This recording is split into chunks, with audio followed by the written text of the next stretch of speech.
morning, Sunrisers. I'm Dr. Karen Emerson, and today I have with me my new technician, Skyler, and this is actually her cat, Jeanie. We think she's around 11 or 12 years old, and she actually has diabetes.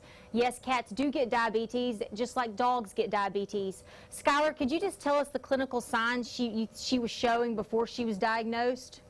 She was urinating out of the litter box quite frequently, and then she was actually really overweight, so we had to get some of that weight off of her.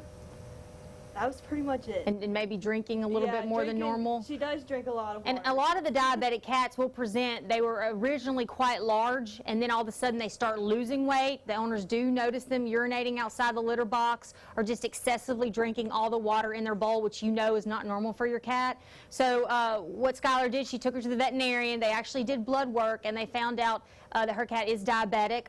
Skyler's actually new here, and this baby right here is going to be new here, but we are going to work on doing a glucose curve to try to figure out and make sure that Jeanie's glucose is working accordingly with the insulin she's on. She actually gets insulin in the morning and she gets insulin in the evening. How does she do for the injections? Do you just feed her while you do it? I feed her before and then wait a couple, like maybe 30 minutes, and then go and just give her the shot. Yeah, so she does really well with the shot. The shot actually has a very small needle. A lot of people are scared to give their own animals injections, but it is very easy to do. We actually teach you how to do it, and we can actually do it with you the first few days until you get comfortable.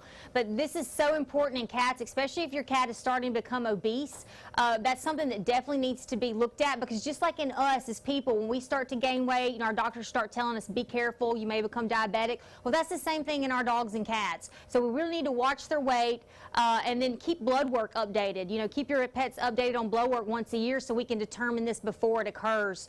But Jeanie's doing really well. We're actually going to do the glucose curve.